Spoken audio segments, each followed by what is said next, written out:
What happened? You said I'm doing this solo? No, no, no, no, no, no. I'm saying like after this is over, you know, wash up. Oh, okay, okay. Yeah, So commercials. you say you're just gonna start and then like you're just gonna jump in the shower or No, what? that would be awkward. That would be dumb. Me wasting my time getting up at 10:37 in the morning. Just to press the on switch. Word, that would be weird. All right, we are live. So let me hit play on this. All right, guys, welcome to Hear Me Out, episode 7, with the title stating Top Tier Trends. This is T Risk's project. He will be your host as normal, and hopefully, we'll have a good discussion. Hopefully, we have some people in chat to talk about this as well. So, T Risk, take it away. Alright. Hello, New Game Lore followers. This is T Risk, and this is Hear Me Out episode 7, like my co host Nelson, aka Mugen, just mentioned. And yeah, I really do hope that we see a lot of people in the chat today because this is going to be an interesting topic.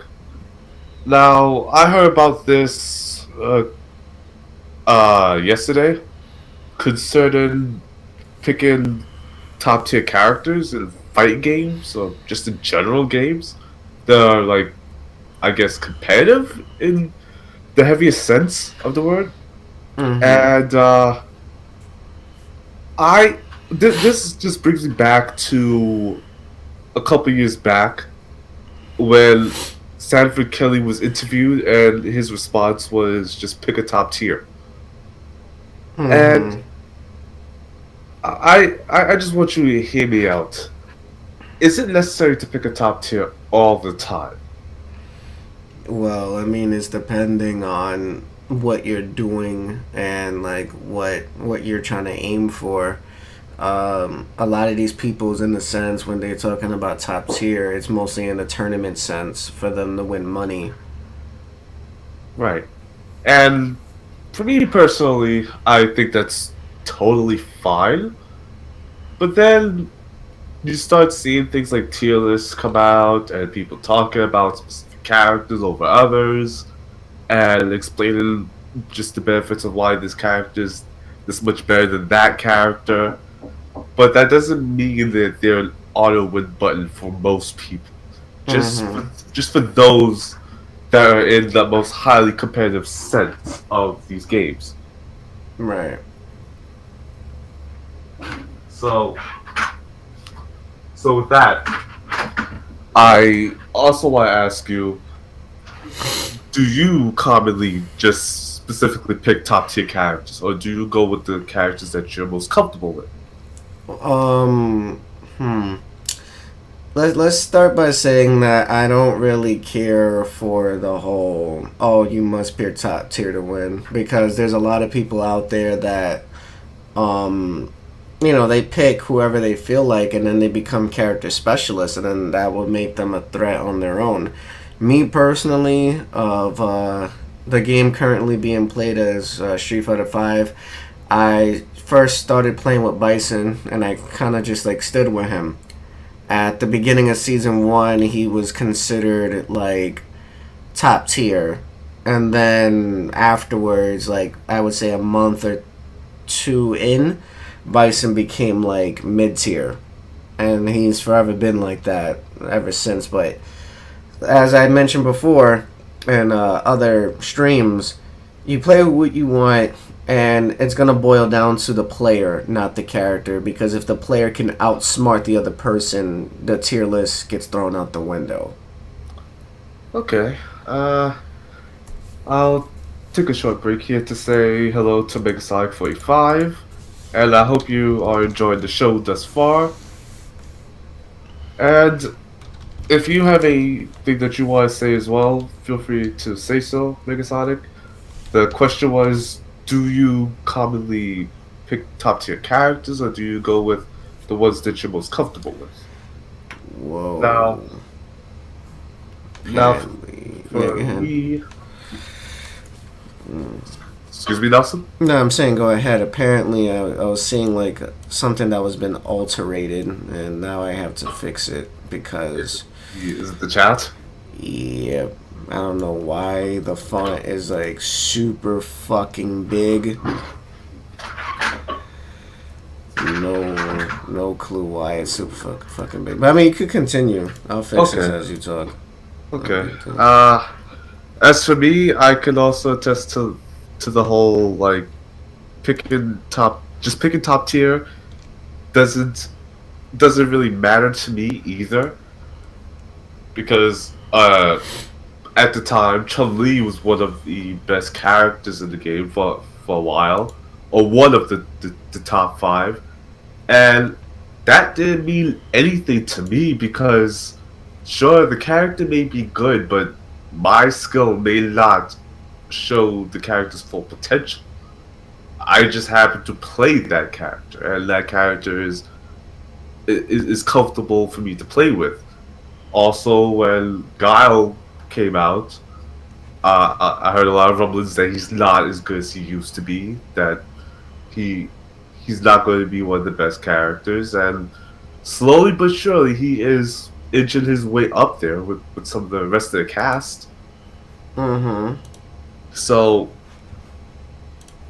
that doesn't mean anything to my skill with the character. I was playing him before people thought he was good. I'll still continue to play him after people think he's good. And if Capcom decides to make him better or make him worse, I'll still play that character because I enjoy playing that character. And we have Megaside 45.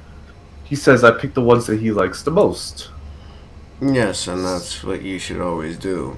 Pick who you feel comfortable with. Nothing more, nothing less. Right. You know. So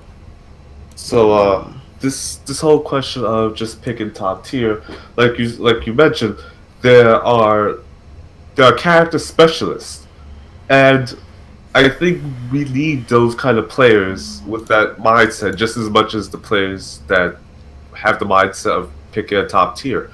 Sure, we had people that played Nash because he was really good, but then you see the moment that other characters like Akuma and Urien show up, those players automatically switch to the ones that they had like a favoritism behind. Mm-hmm. So I think some people also have to keep that in mind that like sure you will see these players pick characters because they're good, but sometimes you may also see them pick these characters because there's no one else available to them that they actually enjoy playing as of yet. This game is still, in terms of Street Fighter V, the game is still a work in progress. Mm-hmm. For other games like a KOF or a Guilty Gear, Mm-hmm. you're just out of luck. So you have to pick the next best thing. Sometimes the next best thing would be the option of picking the character that is one of the best at the time. You are one of the best players, so you could probably take the full potential of that character into consideration. Mm-hmm.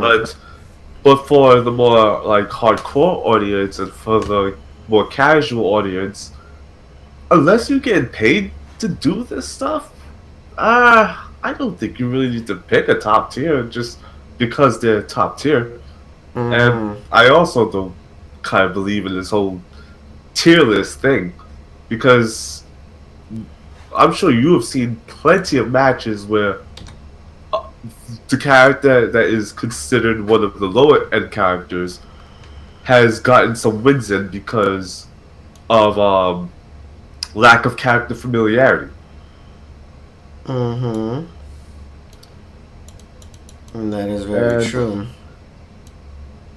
so, even though there are these characters that are considered to be on the low end of the spectrum, the players should at least, if they're going to be claiming that they're so low end, should probably take the time to like figure out how the matchup is supposed to work in their head, so things like that shouldn't happen. Mm-hmm. But it happens anyway. Uh, so It's just random, to be honest. I don't know why people get mind fucked over the fact that whatever they see visually, they think that that's the best character to be played with.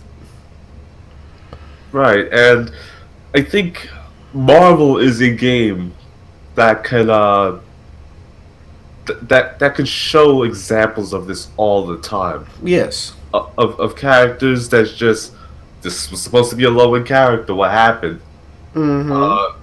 Uh, Clockwork and uh, Nathan Spencer, the Bionic Commando. That Mm-hmm. was a thing that just took control for a while, and Yeah. Dark Phoenix with certain setups, Mm-hmm. and and there was also Morgan being one of the lower end characters for the longest time, and then Chris G just dominated that for a while. Mm-hmm. So I think some people need to take into consideration that some of these characters may have some sort of potential in some way. To this day, has anyone even figured out what it was in Jill that they had to patch out? And Marvel 3. Yeah, I can't really remember, to be honest. It was so long ago. I know, like, for. but someone did figure it out. Yeah. Okay, Someone did. I know for a fact, like, as where it stands right now, that Jill is still a threat. She has infinite. She has very good, buttons and stuff like that within Marvel. And paired up with the right team, she could be very fucking dangerous on point. yeah, yeah.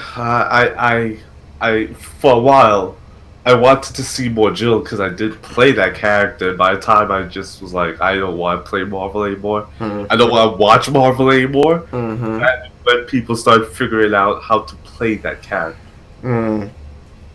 so I'm glad people did figure out how to play her.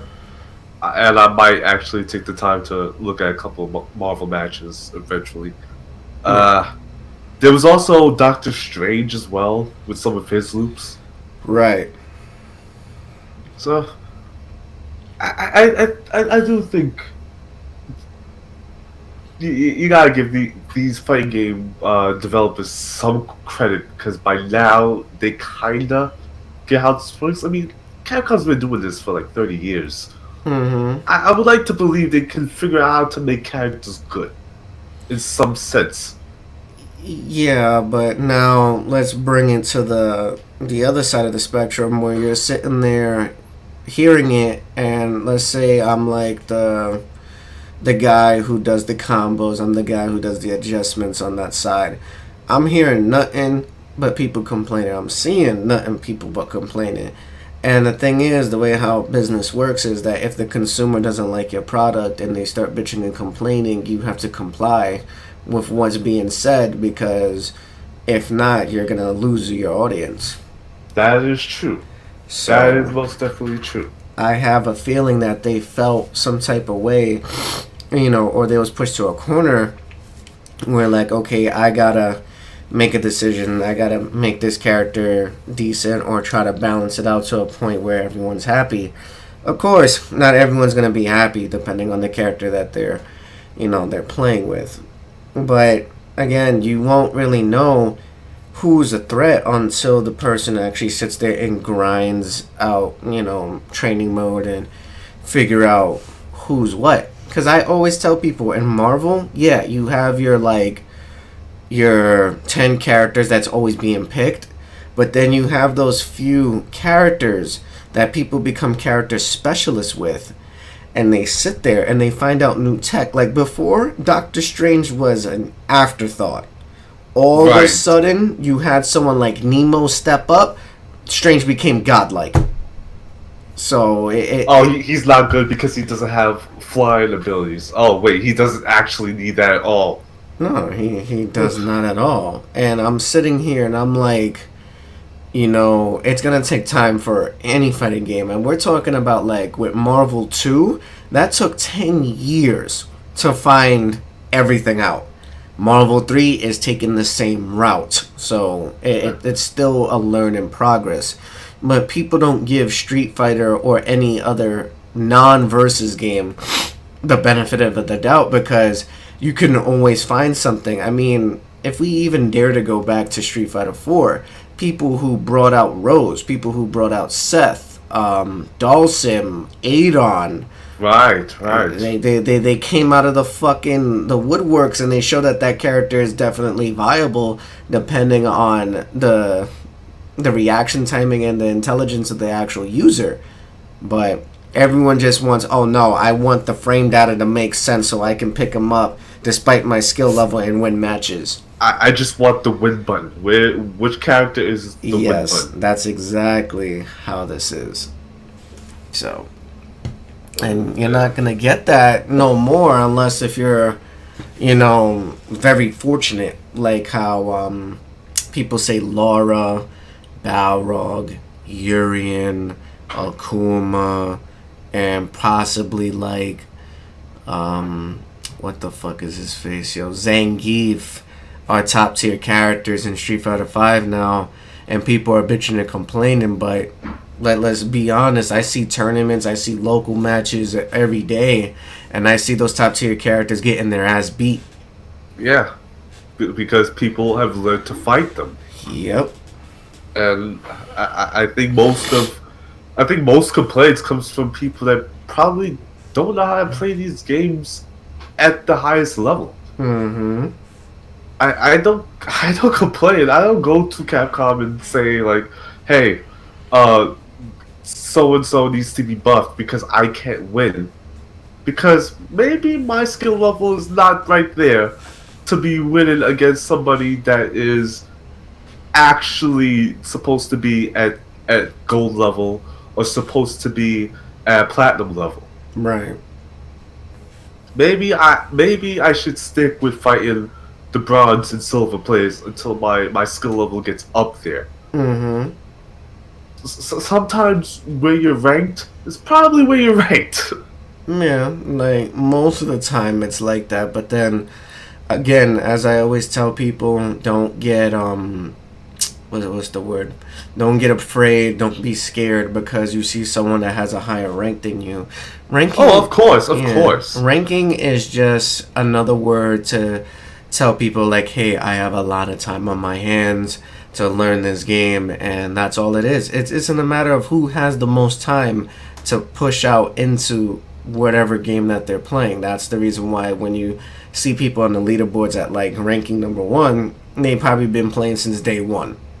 Right. Unlike people like us that probably plays the game once in a fucking blue moon.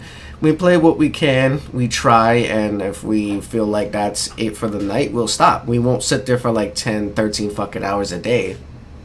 And in our case, we don't hit the training room as much as we should. No, unfortunately we don't. So there's that. I'm more talking about like, I know I'm supposed to be little leagues. Why should I be going on my way to fight in the big leagues? Mm-hmm. If I'm featherweight, why should I be going to fight somebody that's heavy? Right. If I know that their skill level is supposed to be up there, and I more mean like, if I can recognize that person's name and know that this is going to be a rough fight, it'll be a good learning experience, but it'll be a rough fight. Right. Definitely. But again, I've entered in many tournaments in my life in the past. I've done very good, I could say. But there's always something to learn. It doesn't matter if you lose your matches or lose several matches. You take it as a learning experience and you get better as a player, not as like the character is going to get better. That's not how this works. You as a player has to grow. You have to learn how to have better reactions. You got to think smarter. You got to know what is viable to you with the character that's pertaining to you. That's why I keep telling people with fighting games, every character is made with a flaw intentionally. Why? Because that becomes to the point where you favor for a character probably because you like them because they look good, or you probably like them because of their art style, their background, their fighting style, many other different reasons that people have weird reasons to pick characters. But depending on what character you pick, you have certain advantages and you have certain disadvantages. The whole point is you're supposed to find their disadvantages and turn it to your strengths, learn your matchups, and learn the opponent that you're fighting against. Again, it's a lot easier to this day and age because we have social media, we have the internet. Back then, when I started playing Street Fighter 2, the new challengers, you had to just rely just on based on what you've seen that day.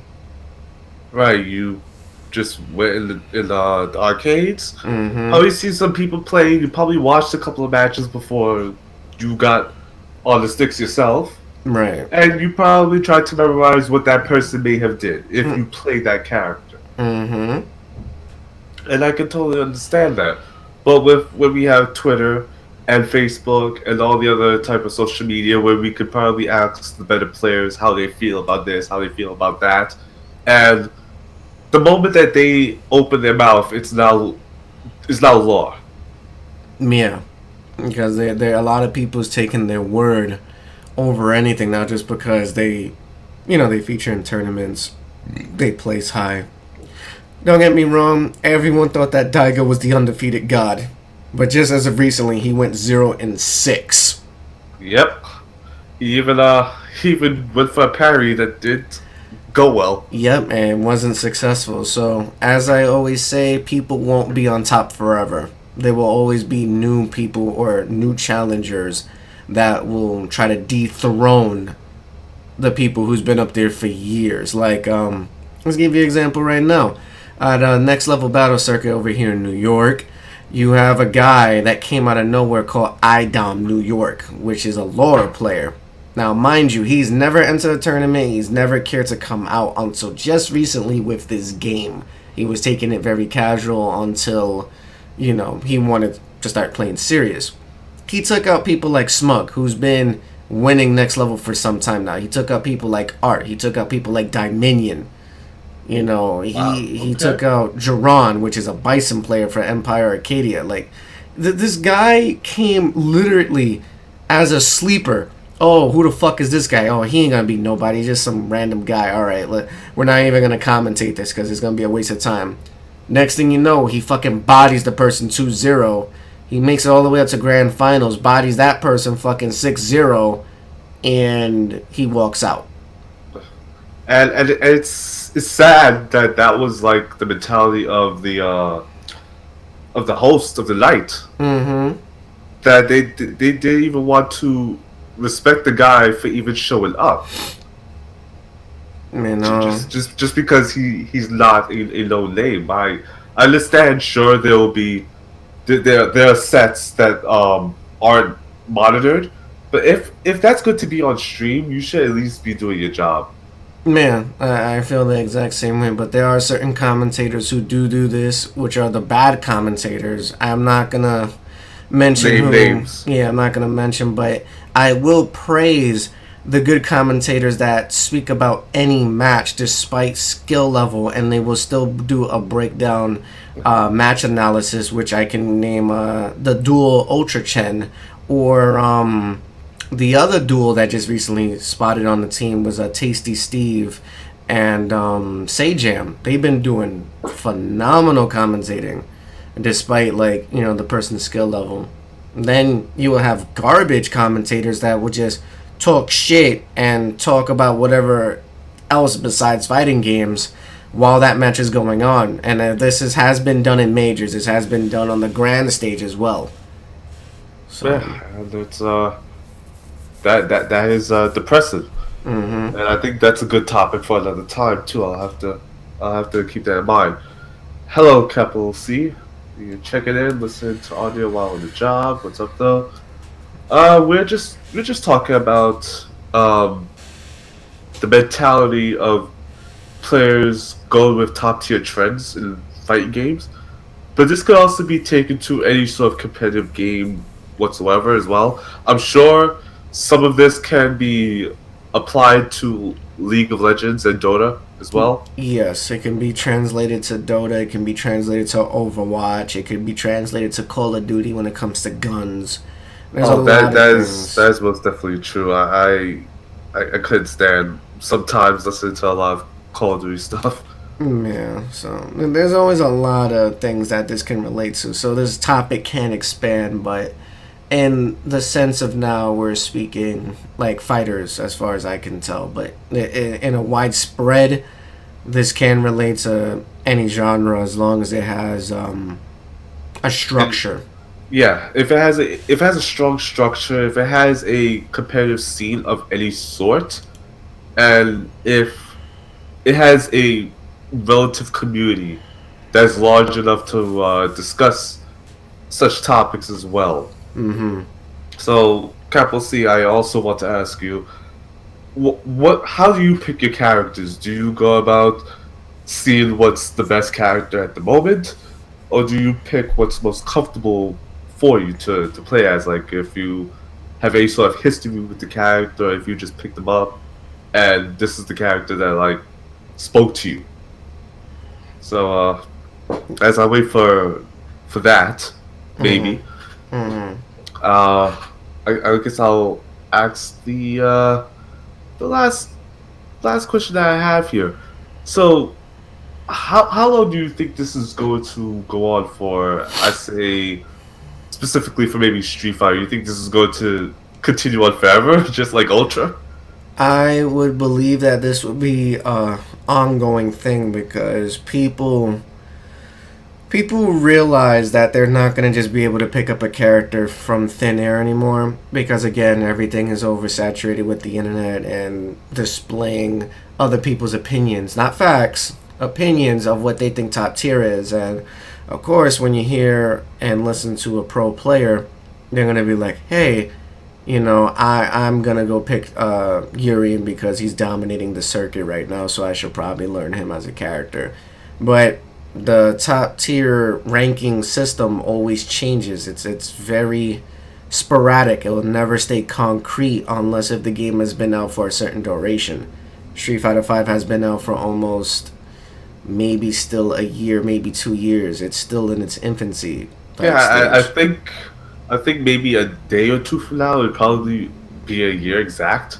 Okay, so it hasn't even been that long. We're still learning the game as it is, and plus they're dramatically changing characters, making patches and stuff like that. People's learning new tech every day. So for Street Fighter Five, there will be a tier system. It will be sporadic. It will be random, and hopefully we can get to how it used to be back in the day, where people just pick who the fuck they like and they just play the game.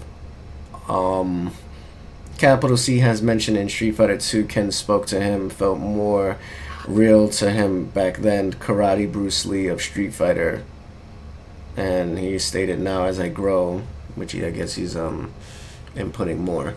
But yeah, you feel for who you want to play with. Like I got a funny story. I'm pretty sure Capital doesn't remember too much, but there was a time when he would invite me onto the PlayStation 3, and that was during the time when Tekken Revolution came out. Okay. And he told me to play, and he was like, "All right, let's just do whatever." I don't remember how to play Tekken, so I was trying to play him. So I just picked whoever character I thought that would be, cool for me. So of course I picked either Kazuya or Law because that was the most I could remember. And then with him, he picked the character that he felt comfortable with and floored my ass. But when you look on the tier list, that character that he picked wasn't that high up there. But yet he was still managed to win the fight. And then later on, when I looked at the characters that I picked, those characters were top tier, accidentally picked. But I liked those characters because they just clicked to me. Right. So he still won the match. Why? Because one, he had the knowledge and he had the experience as a player to be able to play the game at his highest capacity level. But we're talking about like Tekken Revolution, which came out years ago as Yeah. a free to play game. For me in that game, I also have a story. I played a guy, and he was upset that I beat him because I was using Steve Fox, Mm-hmm. and I'm like, to be honest, this is really like the first time I actually sat down and learned the Tekken since probably 3. Right. And I mentioned on yesterday, not yesterday's the stream the other day for this Friday Night Fights that I don't know how to play characters in Tekken because every character that I've picked has died. So I would have to either pick a replacement or just not play. And with Steve, I learned how to use it because all he has really is 2 buttons to learn, and the others are movement because he doesn't have kicks. He has movement systems for his kick buttons. Right. He has like dash ins, dash backs, swing. Right. Yeah. So like with that, I kind of learned, hey, well, at least I could kind of box with this character and play like actual boxing game style. And I beat him like that. I just got in and out of the his range and just attacked him because I really didn't know the juggle system in Tekken that much. Right. So Capital C says, now as I grow, I look at characters and their moveset and what I think I can play with. I don't pay attention to top tier stuff because I'm a true casual. No, I wouldn't call you a true casual. I just would call you an enthusiast at this point. Yeah, I mean, I get what he's saying in a sense. Like, whenever he does get the chance to play a fighting game, or any game in particular, he just, sees what he thinks that he is suited to play. If it's too hard to learn, if it's too easy, or whatever, he just tries to find the medium, and then he just goes from there. I don't necessarily do that. I don't care if the character is very difficult to learn or what placement on the tier list you are in. Like I said, if I find like, oh, this character is fucking godlike just because, like, alright, let's see if I can bring another one. When Super Street Fighter 4 came out, which was eons ago, oh my god, that was back in like what? 2012, baby? 2000... Oh. No, 2008? 2009, I think. Oh my gosh. That was like eons ago. I thought that was Vanilla. Vanilla came out like a year or two before. Okay. That's when they started showing Jury and T-Hawk and DJ and stuff like that. I was just like, damn, there's a lot of characters to choose from now. So I'm sitting there and I'm looking around. And of course, obviously, I still played Balrog because I wanted to pick him up. I never really played the character ever since Street Fighter 2. And I heard that he's been dominating, other games depending on how you play with him and playstyle. But mostly people would float instantly to Sagat. They'll float to Akuma. They'll float to Goken. Who else was a threatening character back then? Yun and Yang when they came out in Arcade Edition. Wasn't Oni and Evil Ryu another power creep in that game? When the game first featured them, yes. Yeah. Yes. When it first featured them, Evil Ryu was beast. He was a fucking monster. And Oni was just as good, but again, you had to play like the Oki game. You had to know how to outsmart a person. But with Evil Ryu, we're talking about combos for fucking days. Like, that dude did not stop. It seemed that way. Let's see. More so with FADC and... Yes. Capital C also mentioned in Street Fighter 4, I was looking at Makoto because she was different. In Street Fighter 5, I'm liking Fang again. Again, different and a bit fun to play. With social media and folks wanting to be the best, I'm trying to be decent with a few, which leads me not to playing everybody. That's okay. That makes sense. And I think that's why I would say he's more of an enthusiast because, like, I would think a casual player would look that deep into the game. But because he can't play every day, you can't consider him a hardcore either. So, like, I think that's a happy medium between the two. Right. And yeah, you can't really be any more different in those games than Makoto and Fang. Makoto had totally different ways of fighting you, and Fang is just outlandish in the way he's supposed to work. Yeah, he's very slippery, and he's like a charge character the entire way through, with the exception of his dash and moves. But Makoto, you had to be very technical with, and you had to be spot on with where your placement is at. Just like in Third Strike, you had to be very spot on with placement. Very, very precise. Yeah, so that was a hard character to learn at one point. But yeah, like you had Yun and Yang, they clicked to me as well when they got put into Street Fighter 4. Holy shit, those characters were fucking broken. They had to nerf those fucking characters because their power was over. Players immediately go to them. Yeah, a lot of people like when day one when they dropped in the arcade and they was announced, everyone gravitated towards Yun and Yang no matter what because their power was so ridiculous. Their thing where they do like the palm thing where they block the fireball, yeah, that hit you like towards the distance of a sweep. That shit was ridiculous. And then when they do like their supers in general, that shit took like 75 to 80% of damage. Even their basic combo took way too much damage. They had to nerf them exponentially because putting them in from Third Strike into Street Fighter 4, it translated very weird in the damage of output. So Yeah, I was because like, wow. you can't take away their combo game too much, or else they're not going to play the way they used to. Mm-hmm. And I think with them, that was probably the hardest part to do out of all the other characters, because Dudley looked like he fit in fine. Yeah, Makoto Dudley was looked like beast. she fit in perfectly with the system of Street Fighter 4. Mm-hmm. And then you had Hugo as well. Yeah. That was just a powerhouse, and like I think Street Fighter 4 really benefited towards his game plan a lot.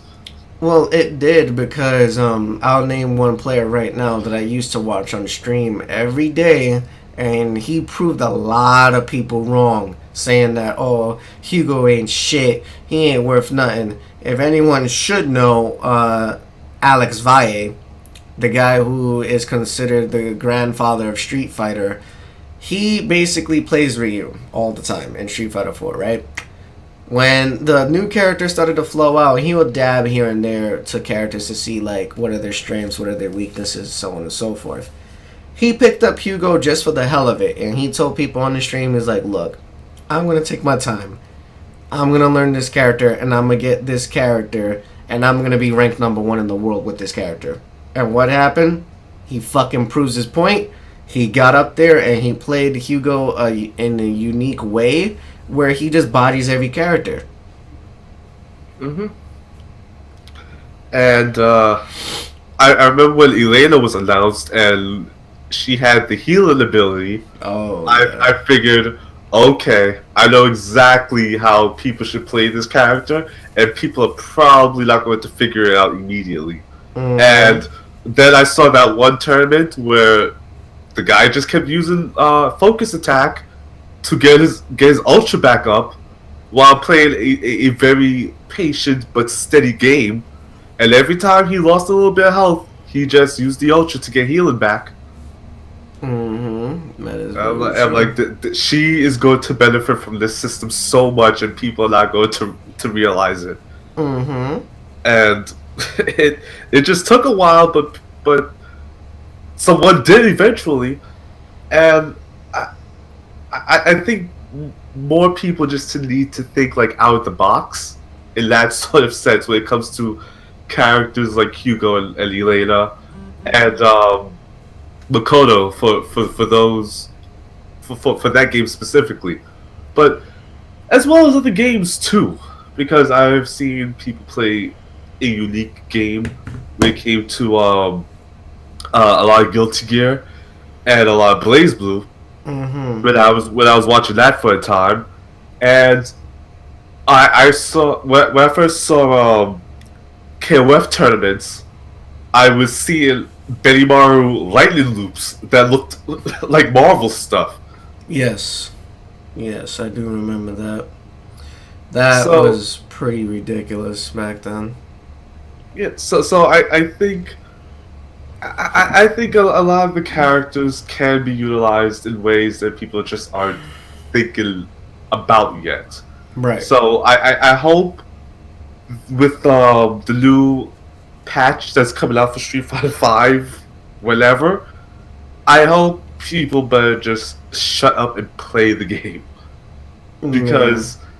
because we spoke about this on the last Friday Night Fights that people should really stop complaining so much that things need to be changed immediately Right. and learn the game.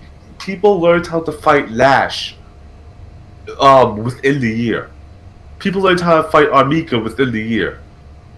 I I think yeah, some of those changes were kind of deserved. Some of those changes weren't deserved. Mm-hmm. But but but people learned how to fight through those challenges, and people haven't even figured out how to fight through the challenges of season two yet. Mm-hmm. I think it's a very knee jerk reaction, but whatever gets Capcom money at this point, right? Yeah, I mean, they're still gonna make money, however, which way, because people will support the DLC or the season passes or the limited time outfits that do get released, so on and so forth. But again, this comes back to a podcast that we had previously that people would just play what they feel comfortable with and not even bother to branch out to play other, um, video games and stuff like that. So everything is just Capcom and always will be Capcom to these people's eyes who are dedicated to the game. And they just want to not hear any other people's opinion. We heard stories that people just love Street Fighter despite the fact of what it has done, what the launch date was, and all this other nonsense. But we'll find out more information of what's going to happen as of character modifying in the beginning of March. That's when they declared that the new balance patch would happen, which I kind of find awkward because why would you start that in March when the beginning of the Capcom Pro Tour starts tonight?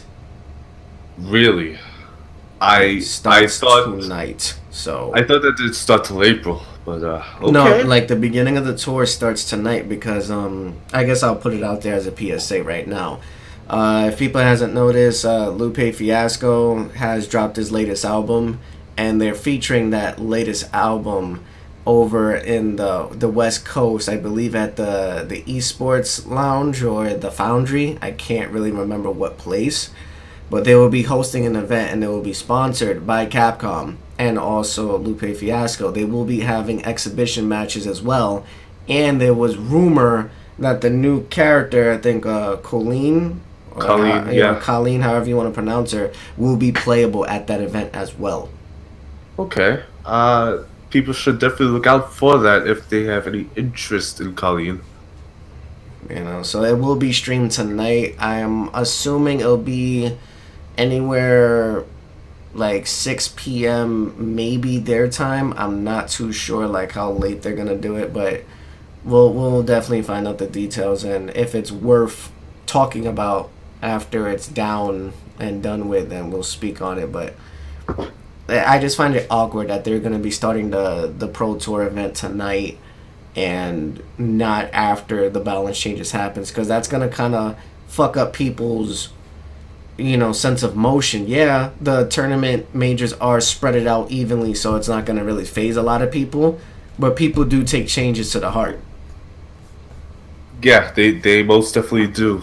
I remember playing a bunch of Chun-Li players, and they weren't happy with the damage nerf and uh, her her new way of playing. And I kind of like eased them into it to explain like she can still do this damage. She just needs to work a little bit harder. Try doing this, that, the other, and they started to understand just exactly what happened. and Mm-hmm. now they were totally fine with it. Mm. So, so it's a lot of quick reaction these days with the way people see a change going. Mm-hmm. All right. I would also like to shout out. I believe his name is Vader Games. He's not speaking in the chat, but he is watching the show. So thank you, Vader, for checking out the stream, and I hope to see you again. Okay, so he's lurking in the channel. Yeah. Okay. All right. So, any closing remarks to this? Because I'm about to wrap this up.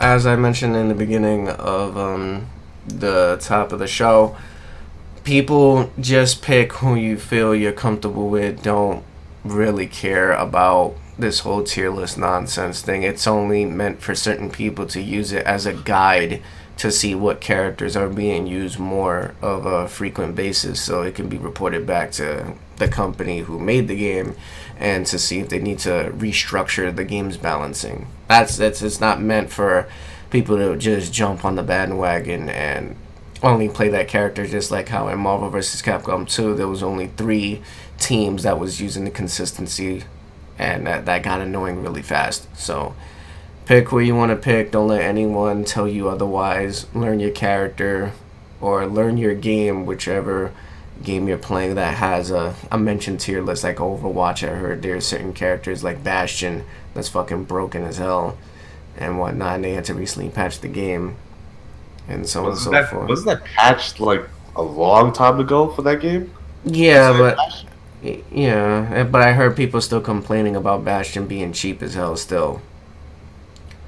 So I don't know at this point, but pick whoever you want to pick and just stick with it despite what other people say. It's a fucking game. All right. At the end of the day, it's a fucking game. And I also agree. People should just pick who they want and how they want. Some people they may look at this as, well, you're just shaming people for picking top tier. That's not necessarily the case. I think people that are playing this thing for money competitively and have every sort of intention of taking their game to the highest level Mm-hmm. should, yeah, probably take that into consideration. Right. But I don't know about you, but I already fight enough reuse and lashes in the early lifespan of the game, Mm-hmm. and that was probably contributed to not just people being comfortable with them, but also people just wanting to win however they can. So Mm-hmm. if you want more variety in the game, I think you should also take into consideration that just pick who you're most comfortable with and not necessarily let me look online and see who's the best character right now. Right. Vader Games asked, are there any characters that are clear counter characters? There'll be clear counter characters in every sort of game. And just like because you mentioned before, weaknesses, Mm-hmm. every character has a specific weakness. Um, Ryu is not that fast. Chun-Li does not have that much health. Zangief really can't get in. So there will be always clear counter characters, and by all means, counter pick if you want. That's nothing that should be frowned upon. Right, because it happens on a daily basis. So let's use a more specific matchup. So let's say, for an example, I'm playing as Dalsim. Dalsim uses his long limbs for his range, and that's one of his pros. He's able to hit you from certain parts of the screen, he can teleport, and he can always mix you up. Downfall is when he jumps up in the air or when he teleports and he's recovering, he's left punishable and he doesn't know how to combo. He's just a hit confirm character, nothing more, nothing less. So you would think in your mind, okay, I can either get a character that is a rush down and stop him from doing anything before he starts it up, or you can play super defensive with the character that you're playing with and just wait till Dawson fucks up. So there's But always a counter for everybody. But I also think you should learn how to fight your counters, because otherwise you're just going to be going through this revolving door on the character select screen of theory fighting. Yes. Well, if he picks this character, I should pick this character because this character that I was going to use isn't going to really work against this character.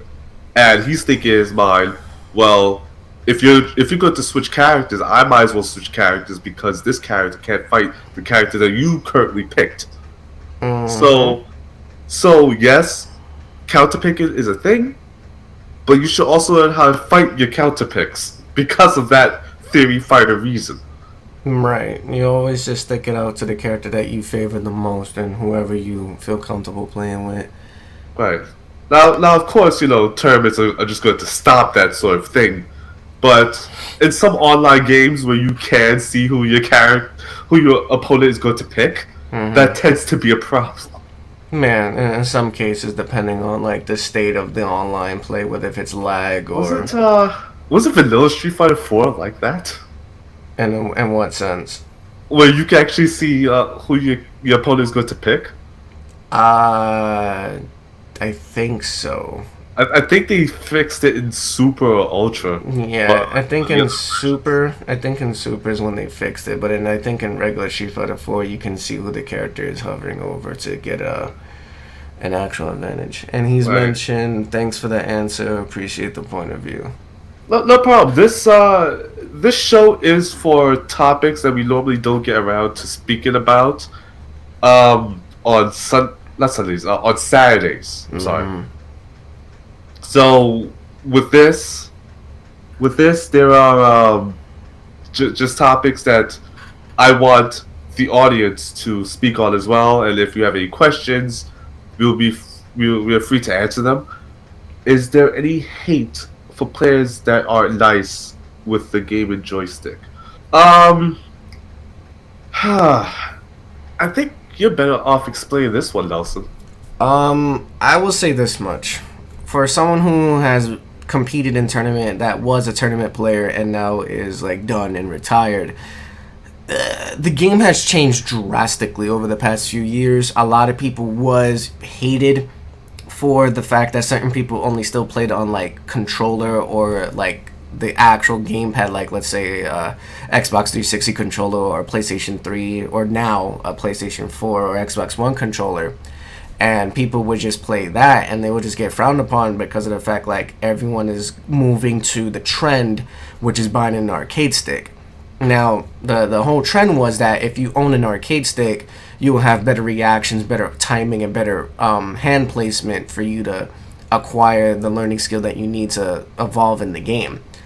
But from time and time again over the past few years, we've been proven wrong that people like Luffy that came to Evo and won Evo with Rose with a PlayStation 1 controller, or even people like Wolfchrome that can't play on stick, that he plays on pad, or people like what the hell is his goddamn name? Fnatic, the guy that used to play Marvel vs. Capcom 2 and Ultimate Marvel vs. Capcom, he plays on pad as well.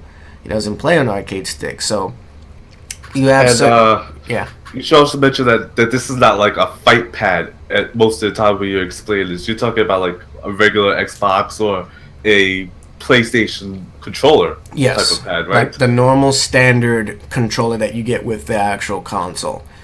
And a lot of people play that now, and they've been proving people wrong. Like, don't get me wrong. Does Smug use an Xbox controller? Yes, as far as I know, he uses an Xbox 360 controller with a converter to play it on the PS4. So a lot of people have different. Same thing with NuckleDu. NuckleDu's the same exact thing, and he's the guy who won it all. So it's like there's a lot of different ways that you can play the game. All I'm gonna say is, don't be afraid to play what you feel comfortable with. If you think you can play on pad, play on pad. If you think that you can play on an arcade stick, it's all preference from that point on. It's not a standard anymore where you have to buy an arcade stick to become like ridiculously fucking good at a game. Another thing I want to bring up, again, it's not really a PSA, but it's just more like speaking how it is. Shout outs to Brawly Legs. because due to the fact of his disability and certain parts of his body that he's incapable of moving, except for his hands and partial of his face, he still manages to play at a very high level with the usage of his tongue, the side of his left face, and his right hand to play with Chun-Li on a controller and be nearly one of the best Chun-Lis in the planet right now.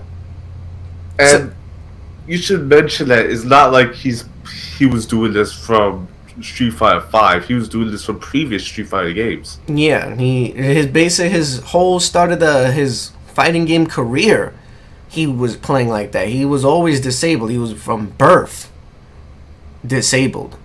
And I respect people who are still disabled and still are trying to play their game. There's another person, I can't remember his name at the moment, and I do apologize if you do manage to catch his podcast or whatever, but he plays Killer Instinct.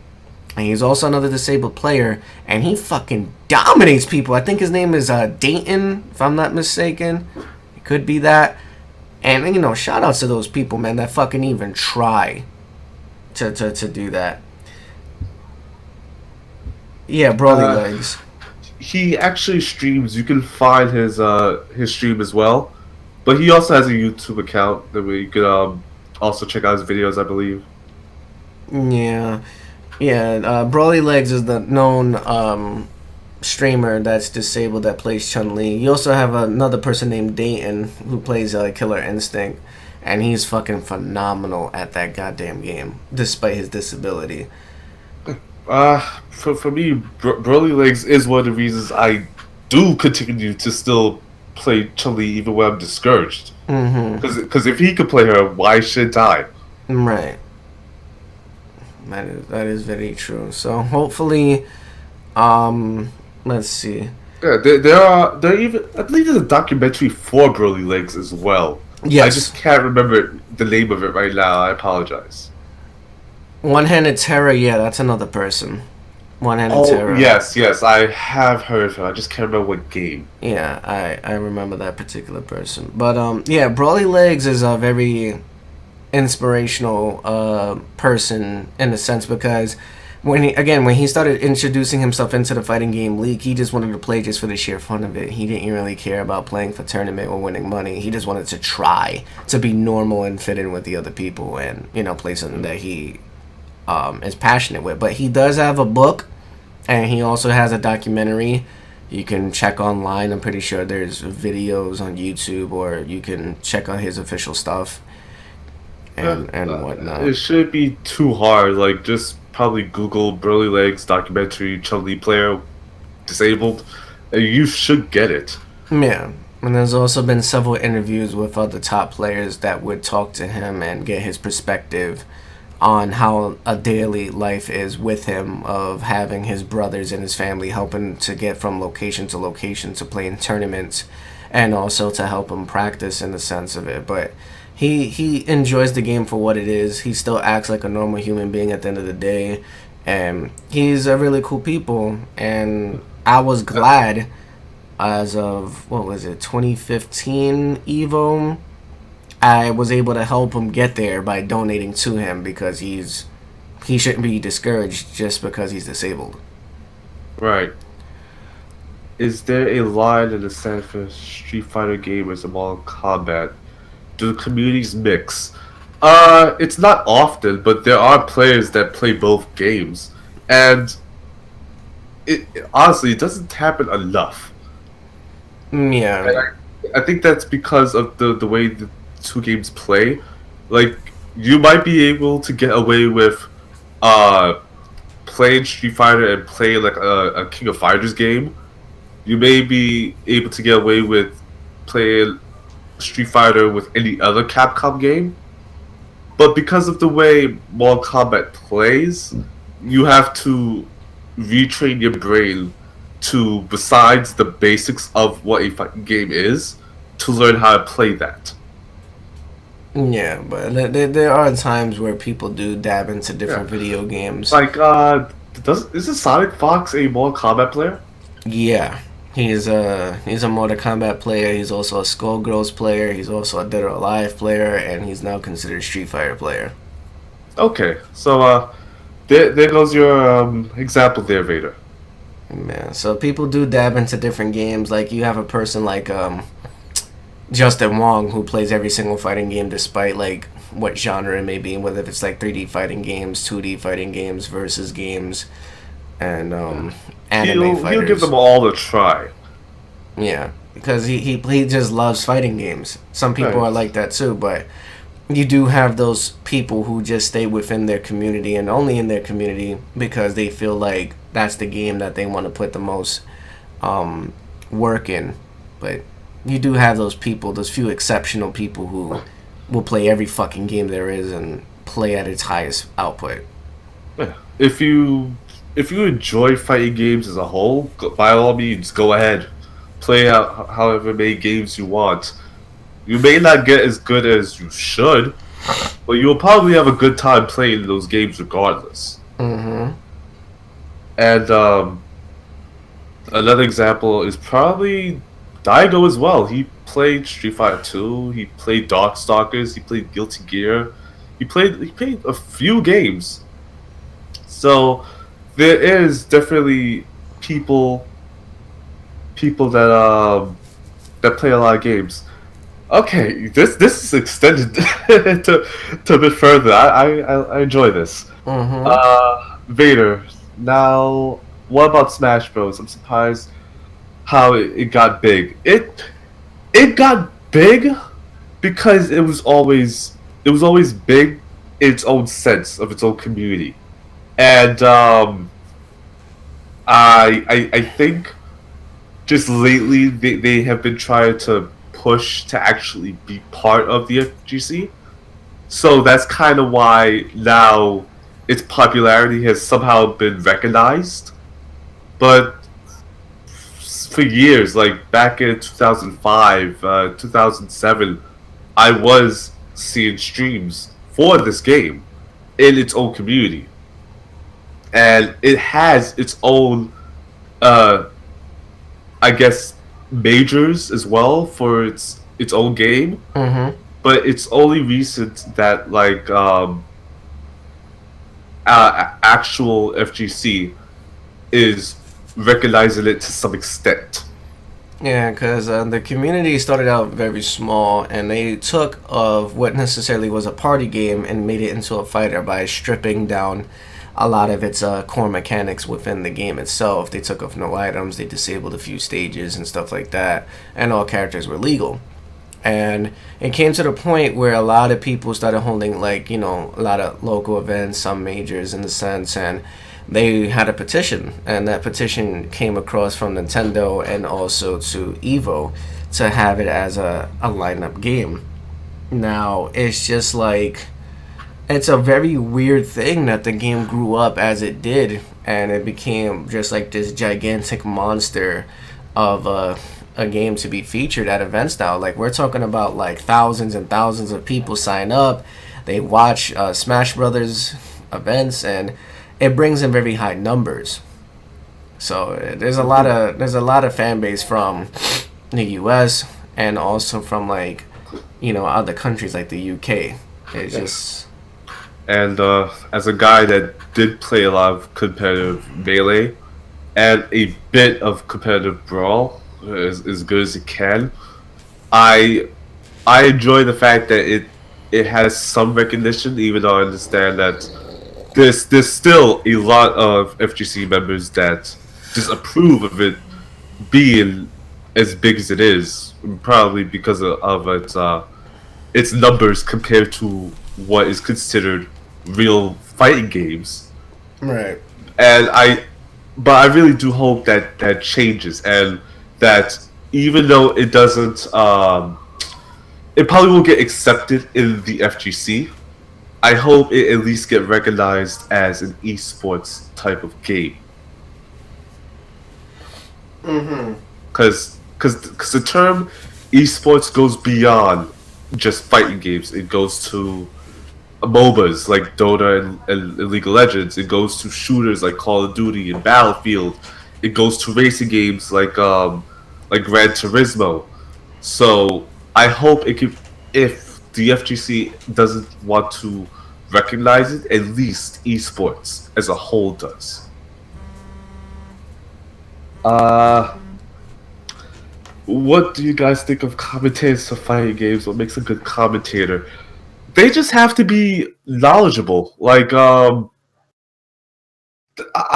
put it this way: most commentators for sports in general, they tend to be guys these days that played the game.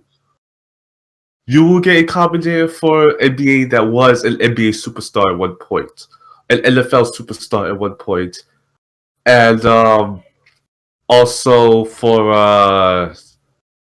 I know my father watches horse racing, and that tends to have people that they weren't the jockeys themselves; they were breeders, so they understand what kind of horse this is, and how well it actually performs. And for a good commentator, I think you don't necessarily need to be a player. You just need to understand the game. Getting the dog right back. Okay, sure. I'll keep going. You just need to understand the game, by its terminology and its I would say its frame data to a point. It may not be the biggest thing to come up because attacks will keep showing up, but you need to understand what a neutral game is.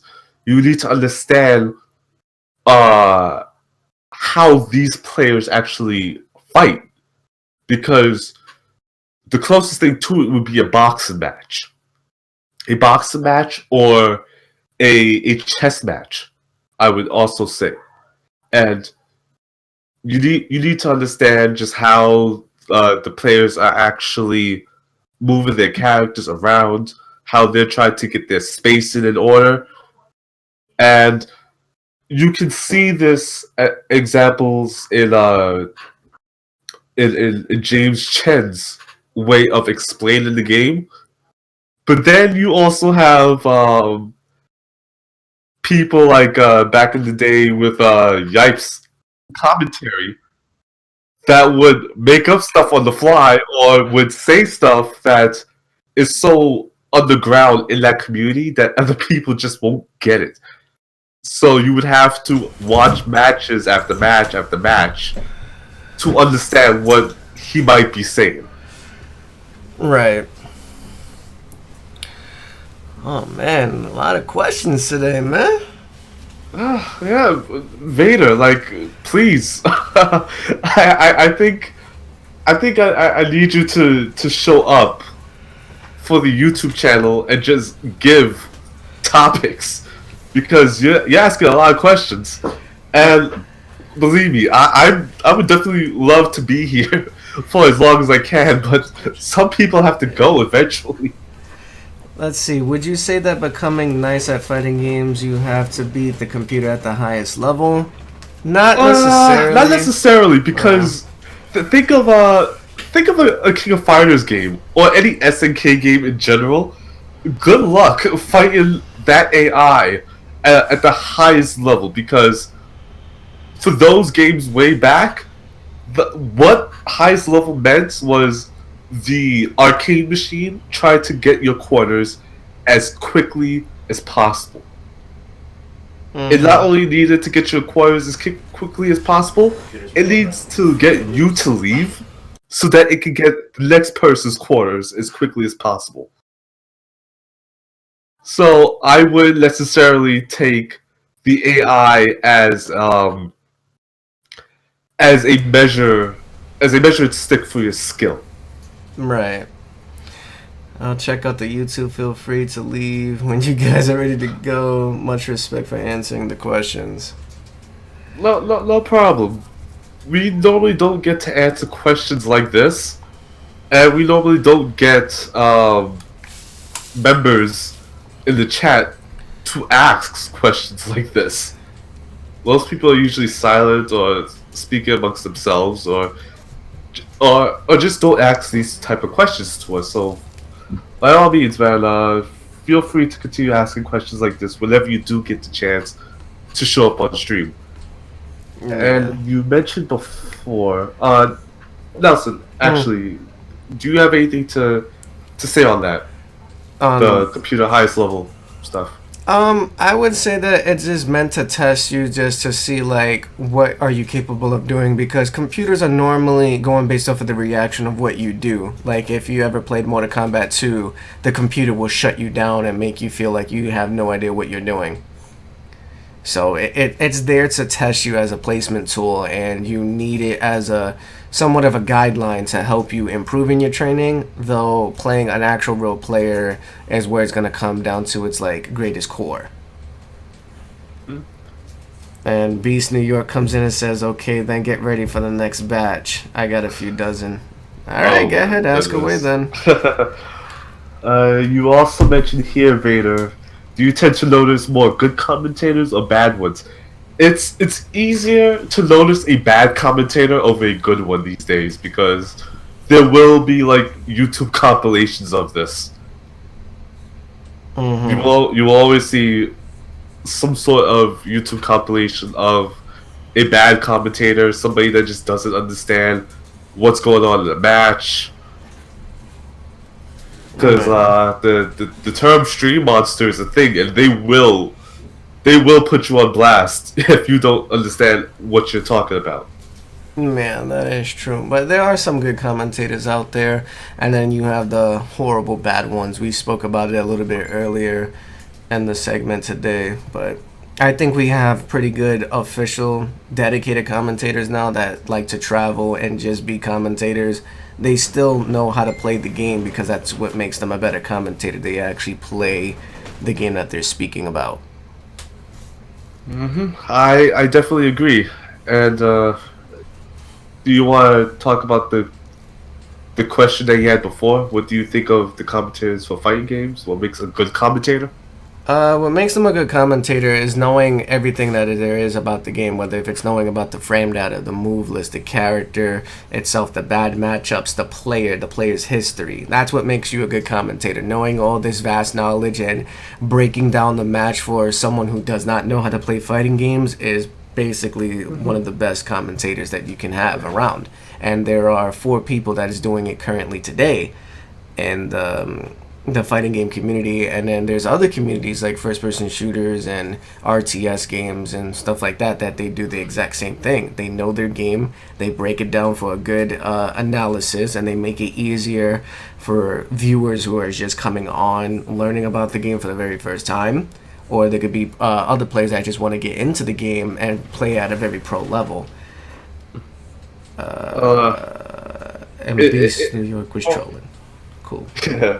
from from what you just said there, it sounds like that they need to be a mix of a boxing commentator and a NFL commentator Mm-hmm. because you mentioned like knowing the person's history as well as knowing how they play and how they're moving. Mm-hmm. A lot of that sounds like, from what I've heard of football and boxing um, commentators in general. Mm-hmm. Man, because they know the game, they know the sport, or whatever Right. it may be, and it's easy for those people that already had played the sport to break it down easier because they've experienced it. They know what they would do in that scenario. So it's a lot easier from a commentator's perspective to break down the match because they played the game for many years or played the sport, and But I don't know. Is there any more questions out there? If not, we'll probably start wrapping up. And if you do have any more questions, you can always go follow us on these social media links on the bottom here below and ask your questions there. They won't be left unheard unless if something gets tampered with, which we're trying to avoid as much as possible. So if you guys want to send direct messages, if you want to leave comments on the videos, tweet at the Twitter, you want to leave a post in the fan page of Facebook, by all means, go ahead. It would be greatly appreciated to expand the show.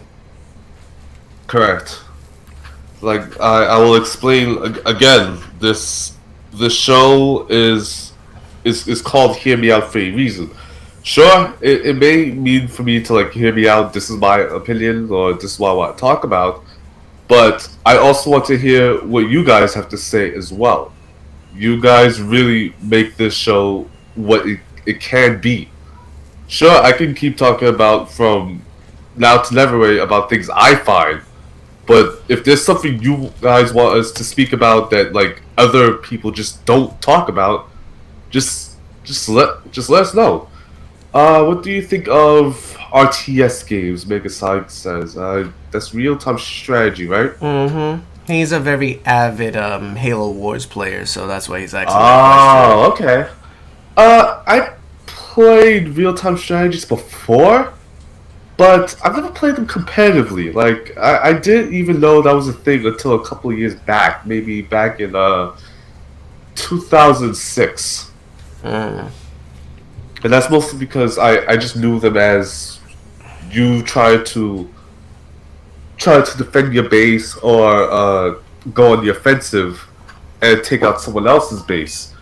And they've really expanded upon that concept in ways I never knew was going on for such a long time. Mm-hmm. But by all means, I think they're a game that needs to persist.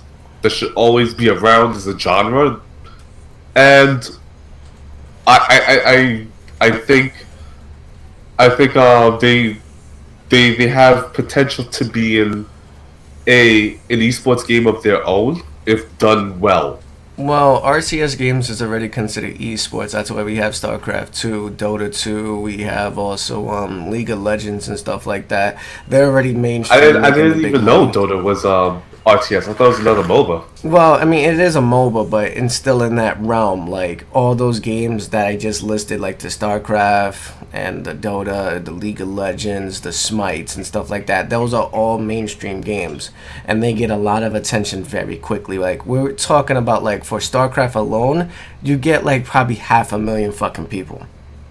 I see. So it's pretty high up there, but you still have to think when the sense of a RTS game just as much as you have to think in a fighting game. It's a little bit more micromanaging though, and you have to always be alert. Like every second counts in an RTS game. There's no stopping at And that I point. think I think for that reason alone, I don't want to touch those games. Mm-hmm.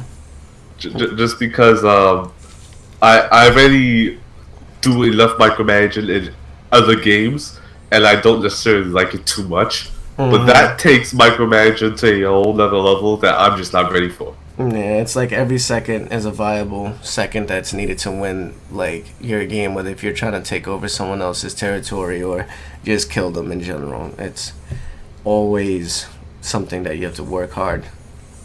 Okay. I'll give this another 3 minutes or so. Is there any other questions? Possibly questions that are relevant to the topic as well, but if not, I'll answer them anyway because this is the first. Mm-hmm. Definitely as a first. But in Yeah. the meantime, as I mentioned before, don't be afraid to check out the social media links, guys. They're there for a reason. We're trying to expand on probably making more content for you guys. We have a somewhat of a spotty schedule at the moment because normally we only view stuff like today and Saturdays, sometimes Fridays as well. And it's very random because we haven't been able to get things like together. We're also looking for brand new people to come on board if you were willing to help out for, a greater cause and stuff like that. We'd be more than glad to take on Yeah. requests and see what you're capable of and see if you want to be featured on the show and more than just being a viewer. Yeah, a clear example of that would be myself. I was a viewer for a long time, and things just landed in the cards for me at the right moment. Right. Now here I am doing this. And opportunity is always given as long as someone's willing to work for it. So, Hmm. most likely it's not going to be any more questions. I think everyone went silent. So I guess you can go for a wrap up now, and we'll leave the other comments or questions left in social media. Right. for anyone guessing, like for me personally, I look in the YouTube comments. I don't necessarily have all this sort of social media, but I look at every video every week before Wednesday and see just what's going on, and if there's any sort of topic somebody wants me to go over, and I mean every video from 1 to 7 now. So just leave a comment wherever you want, and I will probably look for it. You can leave a comment.